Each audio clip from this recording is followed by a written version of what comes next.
Bharatiya Janata party मुख्यालय से ये प्रेस वार्ता बहुत ही महत्वपूर्ण विषय पर आयोजित की गई है। देखिए, आप लोगों को जैसा ज्ञात होगा मित्रों, माननीय मुख्यमंत्री जी और उनका भारी भरकम दल आज से विदेश यात्रा पर जा रहा है। तो माननीय मुख्यमंत्री जी को इस पर्यटन यात्रा के लिए ढेर सारी शुभकामनाएं। हमें पूरी उम्मीद है कि जब वो लौट कर आएंगे तो कुछ यादगार तस्वीर इन पर्यटन स्थलों के जरूर खींच कर लाएंगे, ऐसी हमारी उम्मीदें हैं।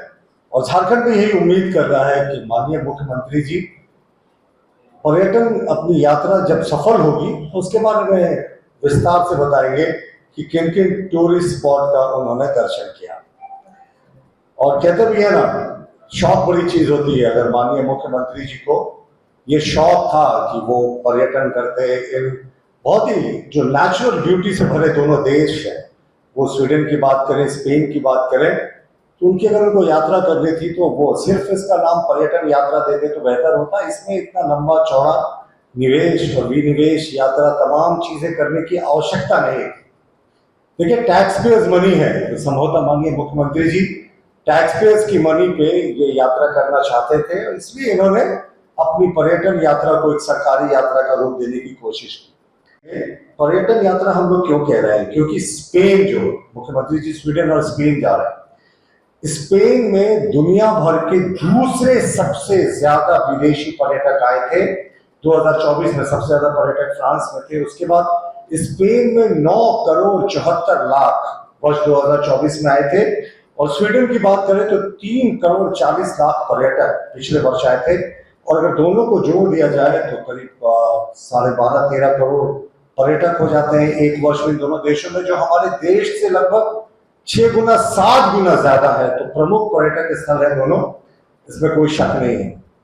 देखिए, हम तो यही कहेंगे कि मुख्यमंत्री की जो ये रोड जो ये यात्रा है, ना रोड मैप है, ना धरातल, बस कैमरा और हवाई यात्रा, यही मुख्यमंत्री जी की यात्रा का मूल मंत्र है। ना कोई रोड मैप, ना धरातल पर कोई काम, सिर्फ कैमरा और हवाई बातें। तो मुख्यमंत्री जी जब नीति और नीयत साफ नहीं रहती है ना, तो यात्राओं पर प्रश्न उठता ही है। निवेश का न्योता आप देने जा रहे हैं, पर जब तक आपकी नीति और आपका जो निवेश का क्या आपका रोड मैप है वो साफ नहीं होता, तब तक ऐसी यात्राओं पर कोई औचित्य नहीं होता। आश्चर्यजनक बात है, उद्योग को लेकर ये यात्रा है और उद्योग मंत्री ही इस प्रतिनिधि मंडल से नदारत है। तो वही हुआ कि शादी है साहब, सब कुछ तैयार है, दूल्हे के पिता तैयार है, सब तैयार है, दूल्हा ही गायब है। आखिर उद्योग मंत्री अगर औद्योगिक निवेश लेने जा रहे हैं तो उस प्रतिनिधि मंडल में, जो अच्छा खासा प्रतिनिधि मंडल है, उद्योग मंत्री का नहीं होना बहुत बड़ा प्रश्न खड़ा करता है। देखिए, हमारे देश में लगभग जीडीपी का 15% हिस्सा जो है वो कृषि से आता है और 50% एक मोटे अनुमान के अनुसार जो हमारी पॉपुलेशन है वो कृषि पे आधारित है। कृषि पे रोजगार मिलता है उनको। और अगर आप स्वीडन की बात करें तो स्वीडन में जीडीपी का सिर्फ 1.7%, कहा हमारे देश का 15% और कहा स्वीडन में 1.7%। और अगर हम स्पेन के एग्रीकल्चर की बात करें तो 2.5% ऑफ जीडीपी है।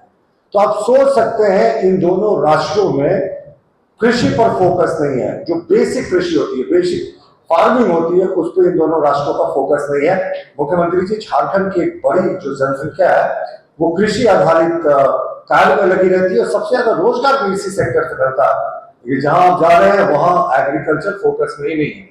अगर हम स्पेन की इकोनॉमी की बात करें तो वो मूलतः टूरिज्म और सर्विस सेक्टर पर आधारित है। टूरिज्म की अगर हम बात करें तो झारखंड में जो लॉ एंड ऑर्डर की विषम परिस्थिति है, टूरिज्म का जो बेसिक प्रिंसिपल है वो कहता है कि टूरिज्म इंडस्ट्री को बढ़ावा देने के लिए सबसे पहले लॉ एंड ऑर्डर को अच्छा होना चाहिए। आप देख सकते हैं ग्रामीण इलाकों में नक्सलियों के साथ अब तो ऑर्गेनाइज क्राइम ने भी पूरा सर उठाना शुरू कर दिया है। तो टूरिज्म का कैसे निवेश लाएंगे? और सर्विस सेक्टर की जो बात है ना, तो हमारा जो मैं आपको उदाहरण दे रहा था स्पेन का, उससे कहीं बेहतर सर्विस सेक्टर हमारे देश का है। और टूरिज्म के लिहाज से मैंने आपको पहले भी बताया कि स्पेन एक बहुत उन्नत देश है, वहां घूमने वाले लोग बहुत आते हैं। विश्व का दूसरा सबसे बड़ा देश है जहां विदेशी पर्यटक आते हैं। मुख्यमंत्री जी अगर घूमने के लिए गए हैं तो हमारी शुभकामनाएं, कुछ अच्छी तस्वीरें लेकर आए। खबर का मतलब बवाल न्यूज, हमारे चैनल को सब्सक्राइब जरूर करें।